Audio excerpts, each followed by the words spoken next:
Happy National Wellness Month, Chamber members. I'm your host, Ashley Jones, Communications Director here at the Calhoun County Area Chamber and Visitor Center.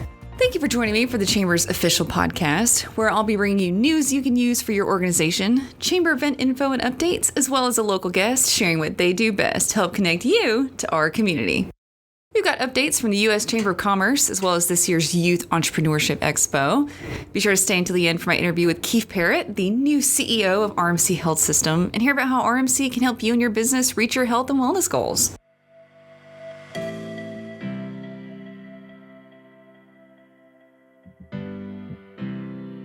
According to the U.S. Chamber of Commerce, small business confidence is high after passage of the tax bill, while uncertainty over tariffs remain. Workforce issues regain their prominence on the minds of Main Street employers.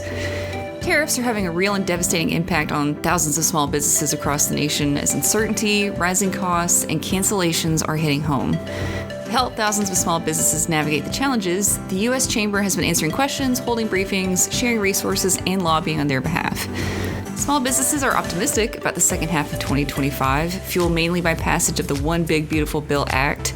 The nervousness about tariffs is reflected in a new hesitancy to hire, with 33% of small businesses reported job openings they could not fill.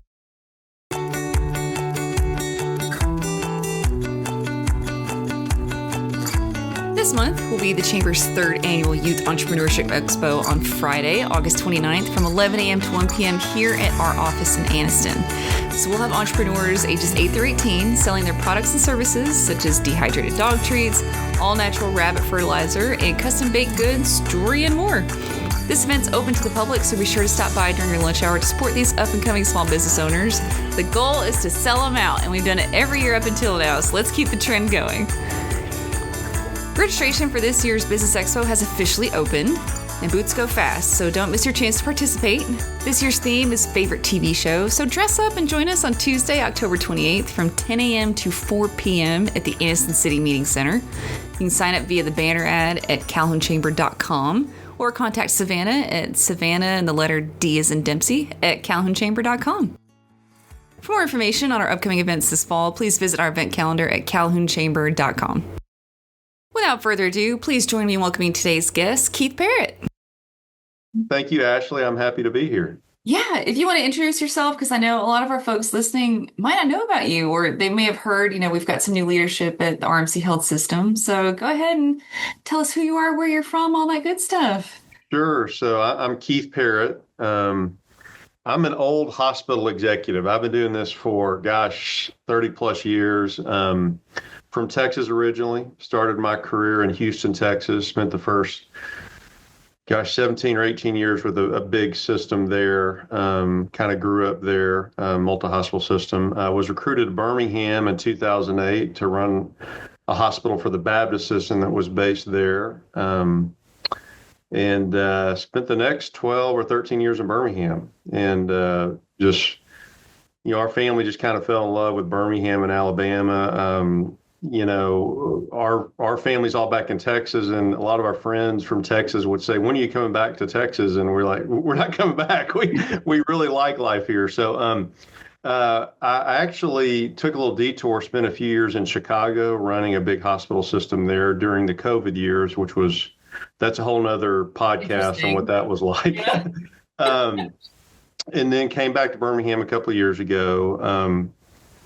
And was doing a little consulting, and the board at Anniston Regional Medical Center reached out to me and said, "Hey, CEO's retiring, we need some help trying to figure some things out." And so I originally agreed to come here on an interim basis, but recently dropped the interim and agreed to stay on full time. I'm having a lot of fun. There's so much potential here, a lot of hard work to do, but I'm just excited about the opportunities we have here. And it's going to take more than a year to get where we need to be. And I'm excited about being a part of that and helping improve the hospital. Yeah, well, that's always exciting to hear. I know you've been able to speak to the chamber board about some of your upcoming ideas and initiatives for the health system. Yeah. So I know everybody's going to be very excited to see what you have planned. Yeah. Well, thanks. So what about some of your hobbies? I want to get to know the man a little bit. Sure. Position, right? So probably and my wife is enjoying watching this transformation. My favorite thing to do, I have twin granddaughters that live in Dothan, Alabama. Oh, They're 20 months old. And that may be my favorite thing to do right now is to be a grandfather to them and be around them. So, that's probably the thing that gives me the most joy right now, just off the top of my head. Outside of that, I like to play golf, and I also have two bird dogs, so I enjoy quail hunting, and it's really more just about we bought these two dogs as pets, but they're such natural pointers. It's just been fun to watch them do what God created them to do. A lot of life lessons in that, but those are some of the main things that keep me busy when I'm not at work. I got you. So helping grow the next generation, right? Whether Yeah. it's dogs or grandchildren. Yeah, exactly. Well, yeah, I think that's something that, everybody listening can identify with for sure, whether Yeah. it's children, grandchildren. I know I'm a proud aunt to two rambunctious nephews and an absolute angel niece. We're not gonna say anything bad about her because she's the baby and she's right. Well, I talked to my grandchildren. I do have three children and a daughter-in-law. So my oldest son, he and his wife are in Dothan. He's the worship pastor at First Baptist Dothan. And we love seeing them. My daughter is single and lives in Chicago. She works in healthcare too. And so, and then my youngest son is a rising junior at Auburn. So we spend a lot of fall weekends in Auburn. Oh yeah, seeing him and enjoying the tailgate festivities down there. So I'm a proud Gamecock, but I will say Auburn does have a beautiful campus. It's a lot of fun. We're from Texas originally, so my wife went to the University of Texas. I went to Baylor, and but we've just fallen in love with Auburn and that campus and community, and our son's really enjoying all that it has to offer. So we finally had to, we avoided picking a side in the big, so we're War Eagle now. So I hope that doesn't turn off half of the listeners, but we have declared finally after all this time. The safe third option is always go Gamecocks. People, well, I guess we could talk about college football. That might get more listeners than talking about the hospital. Yeah, it's coming up. Since it's our August episode, for sure. It's about that time. RMC has obviously been a staple for our area for decades and decades. So our folks might know the name of RMC, but now that you've taken over as CEO and president, let us know kind of some of those plans that you have for growing the health system. Sure. The RMC absolutely is and should be kind of a bedrock pillar for the community. If you look at what's happened over healthcare over the last several years, access is becoming more and more of a problem. Especially in less populated areas.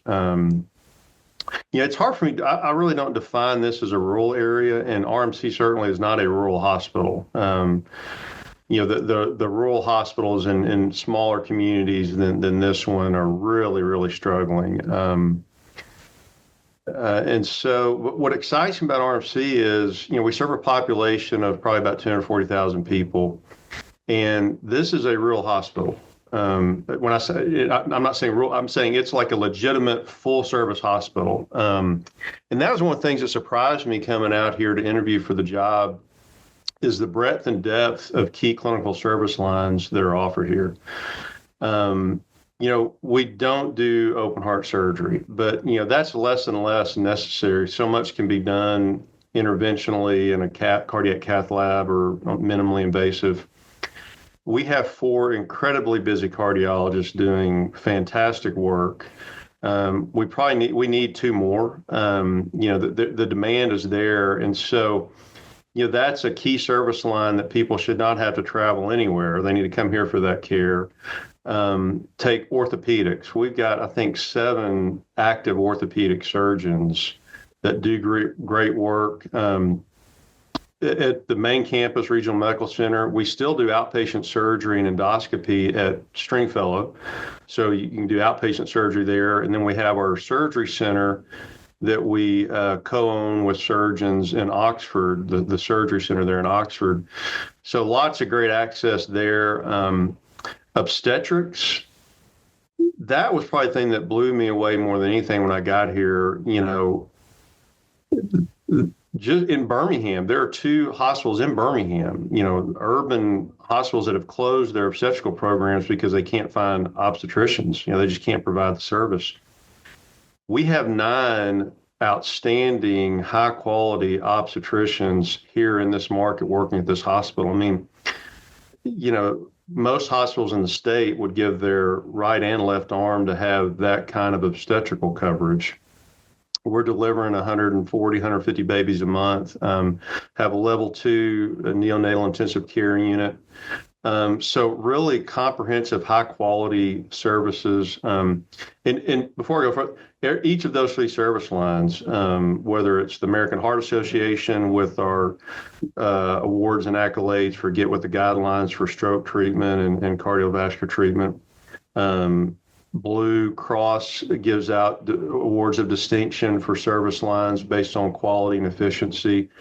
We've reached the highest ratings from Blue Cross with orthopedics. And I think we're maybe the only hospital in the state or one of just a couple that have the Blue Cross Distinguished Plus for our work in obstetrics. So, this is a hospital that really does a lot of things right. And so a lot of what we need to do is there's some things we need to improve. I've certainly heard a lot of complaints about kind of challenges with wait times in the emergency department, and happy to talk about the progress we're making there. Some of the facilities are a little tired and worn and outdated, and we need to make some physical upgrades to improve that. But the main opportunity for us is to regain trust in the community. As I look at what's happened with market share and volumes, and just what I hear from, when I go speak to Kiwanis or the Exchange Club or Rotary, it's like everybody's rooting for RMC. They want RMC to be successful, but there's kind of this, well, I'm not sure I can go there. I hear, horror stories about long waits in the ER or, different issues like that. And we've seen an erosion of market share since COVID. So we see more and more people choosing to leave this community to go get care in Birmingham or Pell City or Talladega or Gadsden that they absolutely can and should get here. We just got to regain that trust and help those people understand that there's no reason to make the inconvenient decision to drive a long way for healthcare that they absolutely can and should receive here. So we'll be launching kind of not a rebranding, but kind of reintroducing ourselves to the community advertising and marketing campaign this fall to, I think, do a better job of getting the word out about what we're doing and the quality of services we're providing. But we have to do more than just talk about what we want to be. We have to change some things. So, while there's a lot of good here, there's certainly opportunities for improvement. And a lot of that has to do with culture. There's some culture change we need here, and a lot of hard work is going into driving that culture change. So, we're not going to be perfect overnight, but I'm very pleased with the progress we've made just in the 6 months I've been here in terms of improvements. A good example of that is every 3 years, a hospital has to be accredited by the Joint Commission for the Accreditation of Hospitals. So it's a big deal. It's a 4-day survey with 4 surveyors combing every aspect of the hospital. And they have the authority to shut you down. If they come in and see issues that give them enough concern, they can close the hospital, basically. So we had that survey about a month ago, and we passed with flying colors. I mean, just a really outstanding survey.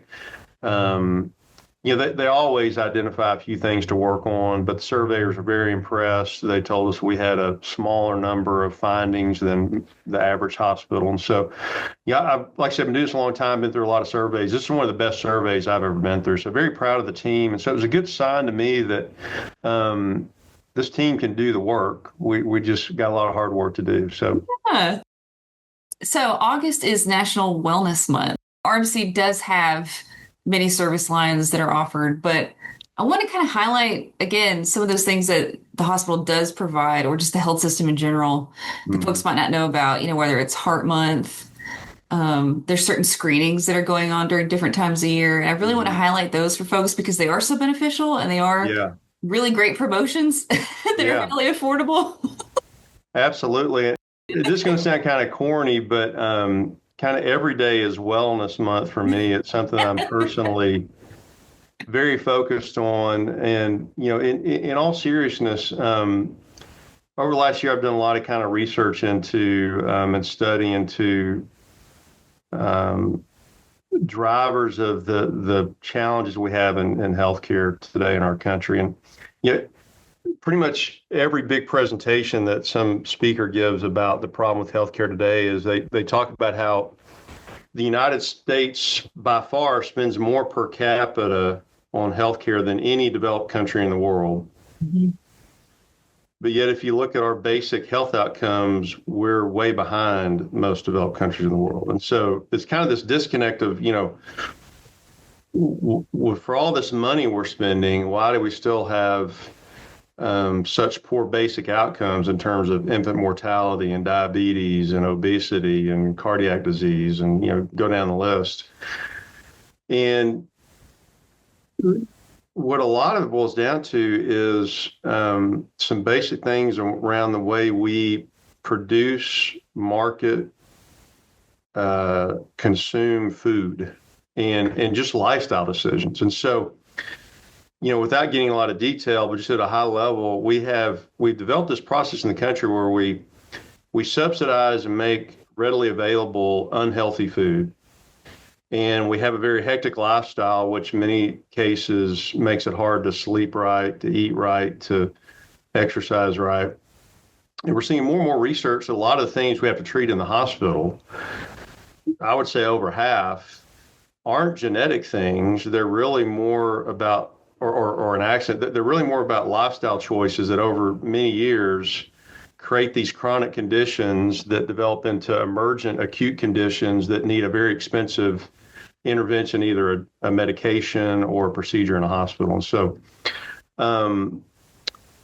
we are a hospital, so our first job is to provide those interventions. And so we're going to be focused on doing that. But we've also got to step back and say, as a not-for-profit community asset, what are we doing to really try to get at the root of what's causing the need for all these expensive interventions? And so we are going to have a big wellness push. And so if you look at the vision for RMC that we developed, is we want to be the trusted source for health and wellness in this region. And so the health and wellness piece is we want you to trust us for sick care. You've got a broken arm, you've got a clogged artery, you've got a hip that needs replaced. Come see us. Well, but also we want to be this trusted source for helping you stay healthy and not need our services. And so an example of that is just looking at the food that we serve in our cafeterias. So we have an outside vendor, like most hospitals do, that we've challenged to come in and say, how can we make healthier foods more affordable and more available? And so we've kind of done this review of all of our food offerings. And, basically we steer people through price and convenience to foods that we know lead to a lot of these chronic conditions that are going to require hospital follow-up or expensive medication down the road. How do we make it easier and cheaper to choose the healthy food option? And so what's important to me is hospital systems for years been trying to figure out how to get their workforce healthier. And a lot of it has been, instead of a carrot, it's been a stick. We're going to make your healthcare premium more expensive, or we're going to punish you for being a smoker. It just kind of, here are a bunch of penalties because, you're not living a healthy lifestyle. This is shifting gears and saying, look, choose to live how you want to live, but we want to at least make it easier for people to try or consider a healthier option. I know for me personally, I used to be, quarter pounder with cheese and French fries for lunch, pizza for dinner, pancakes for breakfast.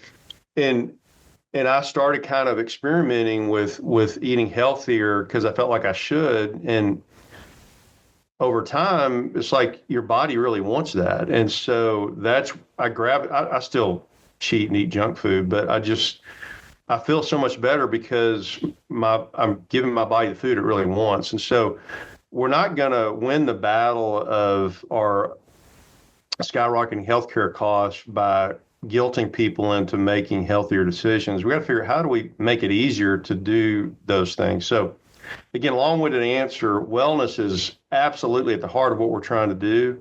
And yeah, we're going to have the the mammography screenings in October and the prostate screenings during Men's Health Month. Those are important, but we got to get beyond kind of those transactional once a month things to how are we just changing the way we think and live to promote wellness.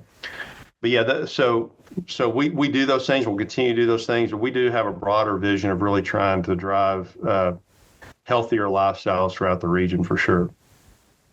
Well, that's exciting. I think for sure prevention, I think maybe as our society as a whole, we're very reactive. Yeah. They're happening, but we need to take the steps to prevent them from happening in the first place. And then we're not having to outsource all these resources on the spot and drop everything else when it's like a crisis. Well, and one of the key things is, it's so important to have a relationship with a primary care physician, and there's a shortage, not just in Calhoun County in this area, but across the country.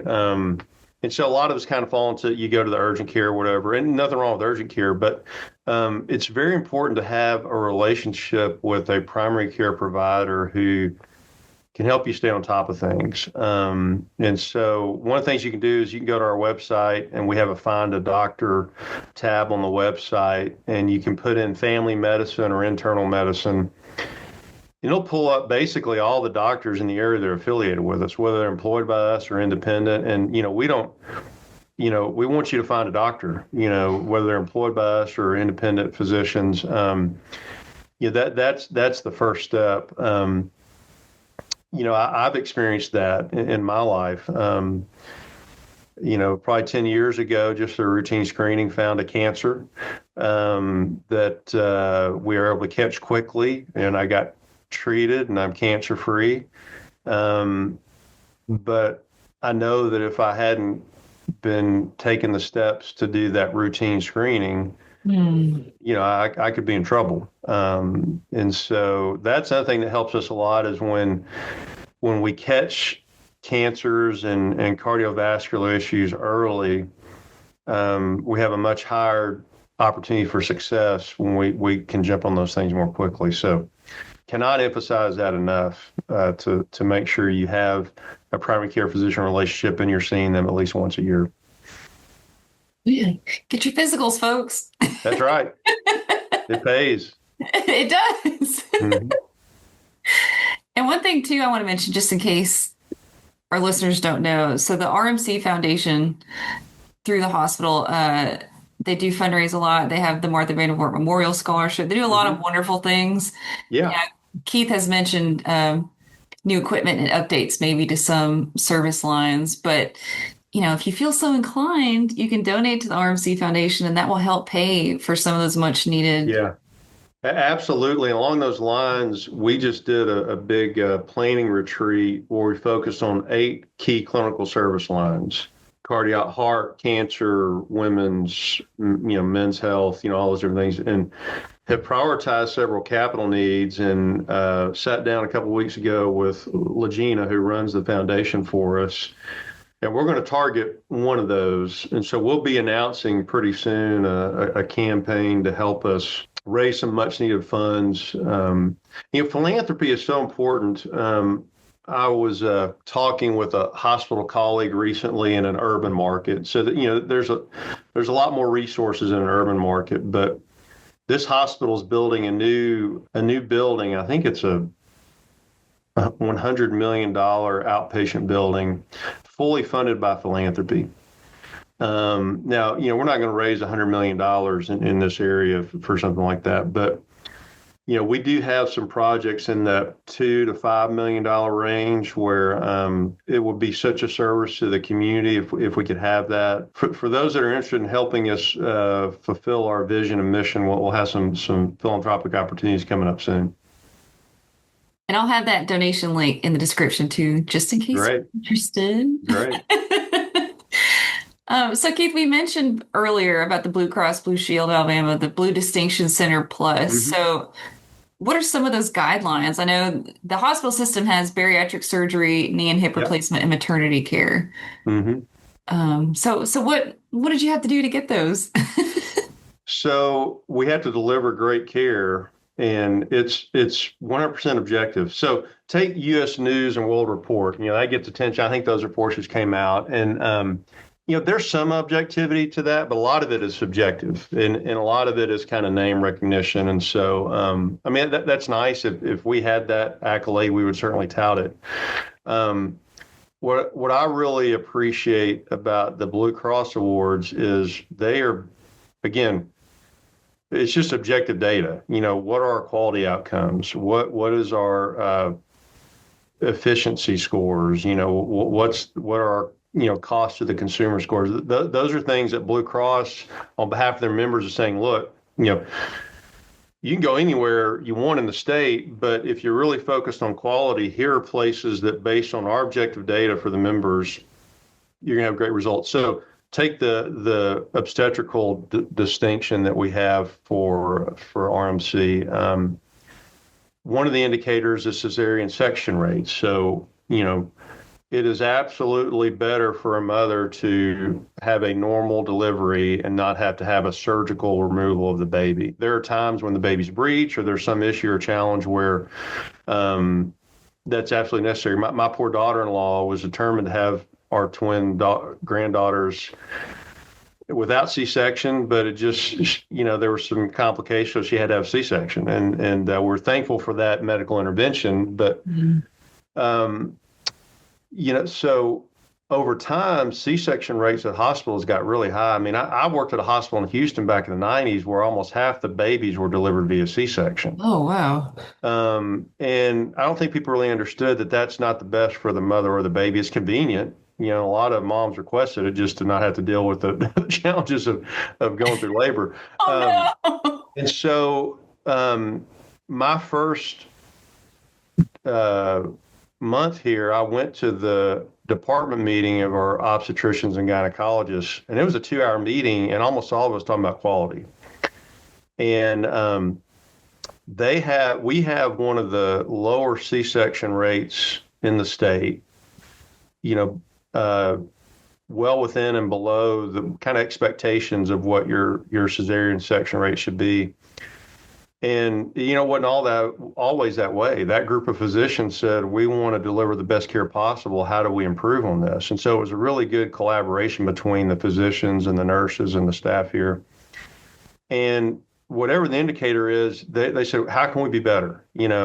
How can we? And it was just, it was another reason I decided I want to be here, because a hospital is only good as its physicians. And when you have doctors like that who are so focused on delivering the best care possible for their patients, those are the people you want to work with. And so, I don't know all the indicators for every one of those. For the orthopedic, I'm sure it gets into readmission rates and infection rates. So we clearly have very good outcomes in that. So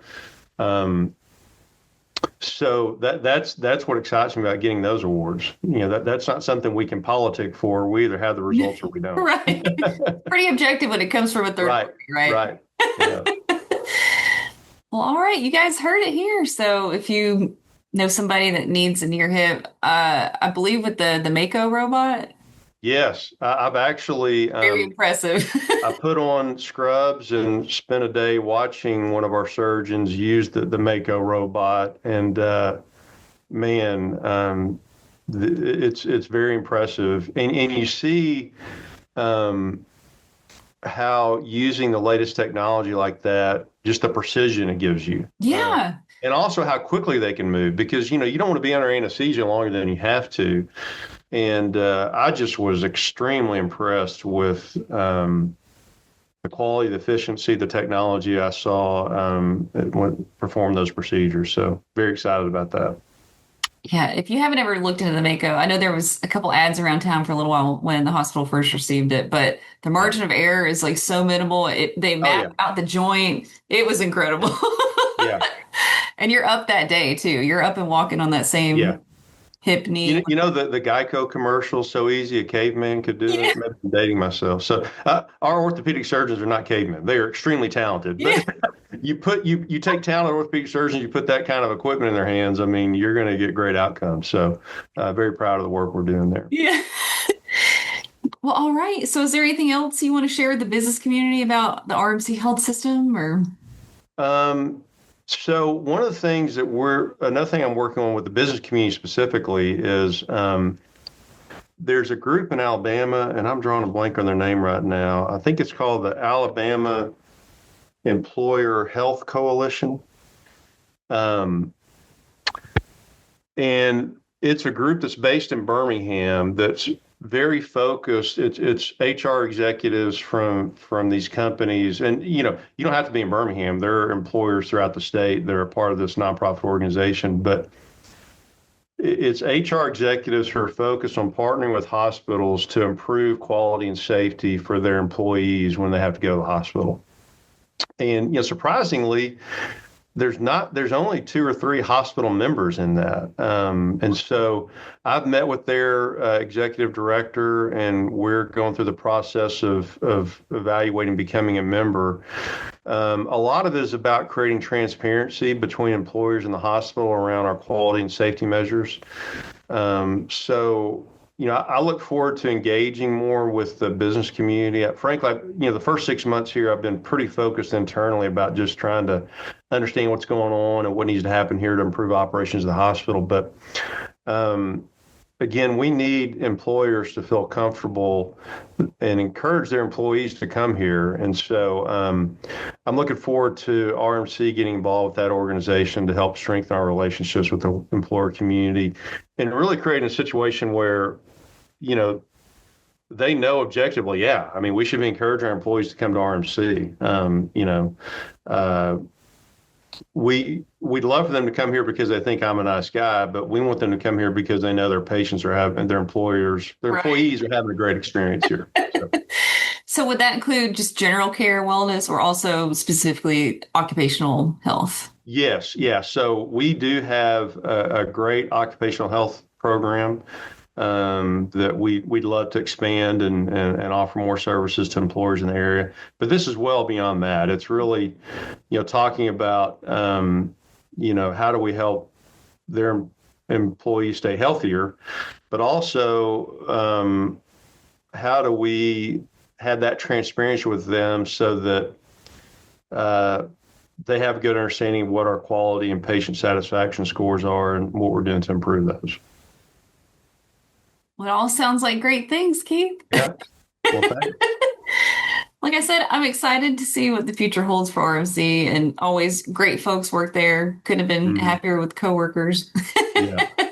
People that care about people. That's what you like to see at a hospital or really anywhere, but especially when you're having one of your worst days. Right. Well, all right. So thank you for joining me today. That's it for this week's episode of the In Tune with Calhoun podcast. Again, I'm your host, Ashley Jones, at the Calhoun County Area Chamber Visitor Center. If you're not already, be sure to follow us on social media with the links in the description. If you have any questions, just give me an email at ashleyj@calhounchamber.com. Be sure to subscribe to the podcast through Spotify or Apple Podcasts, or even directly at acast.com. That's acast.com. I hope you have a great week, and we will see you at the chamber.